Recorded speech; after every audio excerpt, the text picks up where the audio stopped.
Audi, like everyone else, is going electric, but petrol and diesel engines are still important today. We're in Munich to see a completely new reinvention of a model that's been in Audi's lineup for 30 years. This is the new Audi A5, and it actually replaces the Audi A4. In this video, we're explaining what it is.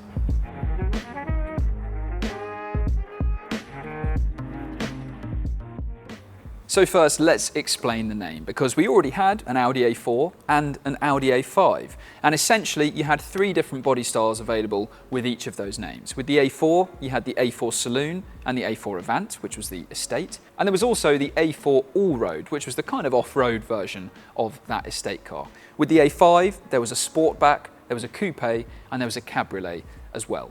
Now what Audi has done is replaced all of those six body styles with just two. And instead of using the A4 name, it's using the A5 name. So there's going to be an A5 Saloon, even though it's actually a hatchback. In the UK, it's going to be known as the A5 Saloon. And there's also going to be the A5 Avant. Now, the reason it's the A5 name that's been chosen for this car and not A4 is because Audi is reorganizing its naming structure at the minute. So essentially, everything with an odd number is going to be powered by fuel, and everything with an even number is going to be fully electric. So it's likely that in the future there might be an A4 again, but it will be an A4 e-tron that's fully electric, whereas this A5 is available with petrol and diesel engines. And what about those engines? Well, there will be two petrols to choose from, and they'll both be front-wheel drive in the UK. There's also going to be a diesel, which will be four-wheel drive, and there's also going to be a more performance-focused S5, which is going to get a 3-litre V6. In the future, we're likely to see two plug-in hybrid versions join the lineup as well, and it's expected that the maximum official range could be up to 62 miles, which is very, very far indeed. And we've already got confirmation of an S5. It's also likely that we'll see an even more performance-focused RS5, and it's thought that that could get a V6 with a plug-in hybrid setup. The new A5 is built on an entirely new platform, and it's going to be the first car to market on the PPC platform, which stands for Premium Platform Combustion. There's also going to be a PPE, which is Premium Platform Electric, and for the electric version, things like the Q6 e-tron and also the Porsche Macan are going to be built on that.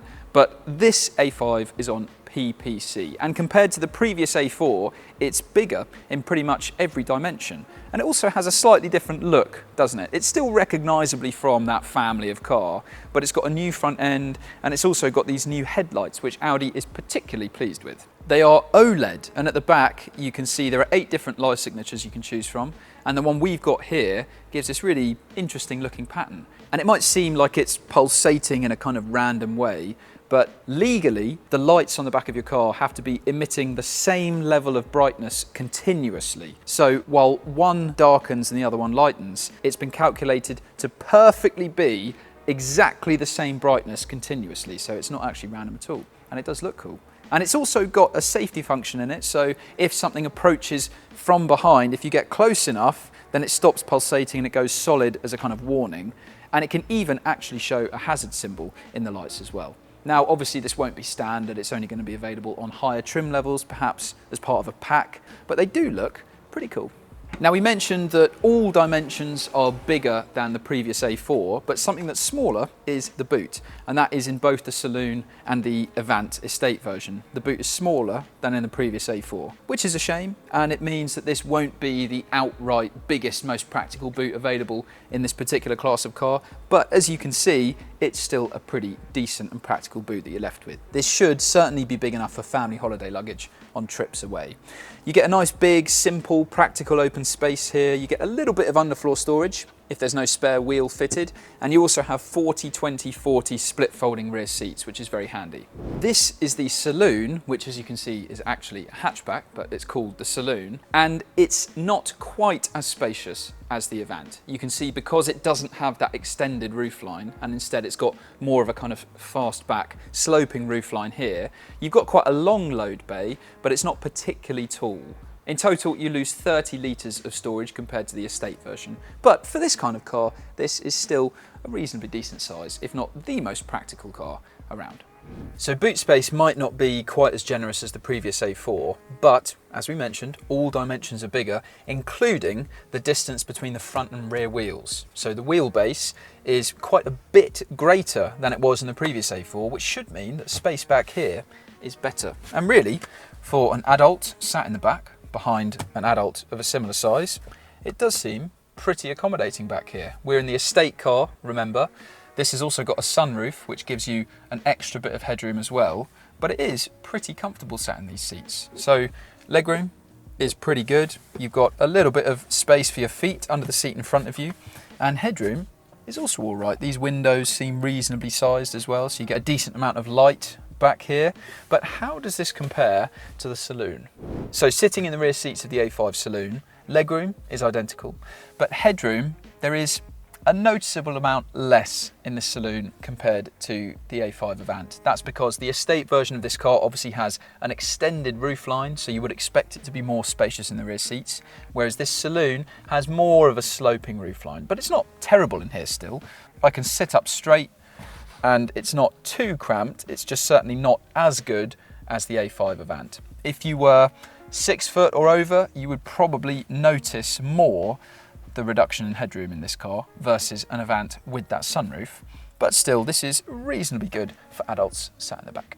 Now whether you go for an Avant or a saloon, the A5's interior up front is exactly the same. So that means it's very different from the previous A4 and now quite similar to the Q6 e-tron. So you've got this 3-screen layout here which gives you an 11.9-inch fully digital driver display attached to this 14.5-inch touchscreen infotainment system, and there's also another screen, a 10.9-inch touchscreen for the front passenger, but it does have a mode that means the driver can't see what's happening on the screen at all, so they won't get distracted. Now this, as we said, is on the Q6 e-tron. We've already driven that car, and so we know quite a lot about this infotainment system. And of course, it would be better if there were physical controls to help use it, like a rotary dial or even just some physical shortcut buttons somewhere. But by the standards of touchscreen infotainment systems, this is actually pretty good. It's got a very responsive screen, it's got a reasonably sensible and logical layout, so it is quite simple to use, and it does fall quite easily to hand for the driver here. Now in terms of quality, it's pretty good in here. You've got a nice gloss black finish on the center console down here.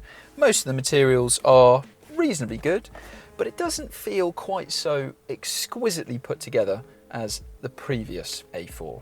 What you do have now though is a fancy sunroof that is kind of digital in the way that it opens and closes, and it even lets you have different patterns in it as well. Now that is cool, and it does actually save on space because you don't need a physical blind, but it will probably also be a fairly costly extra on the options list.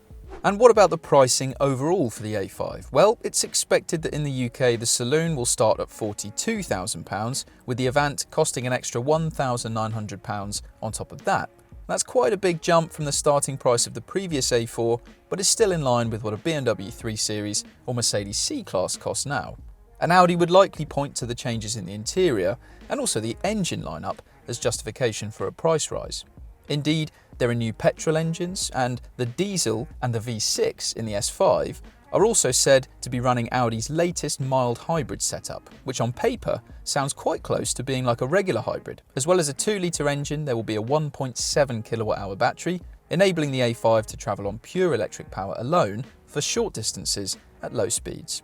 But we'll have to try these engines on the road ourselves before we can really say what they're like and what the real-world impact on fuel economy is. We're also expecting to see an RS5 arrive further down the line, likely with a V6 plug-in hybrid setup. For now though, that's everything we know about the new Audi A5 Saloon and A5 Avant, which will go on sale in mid-August with first UK deliveries in November.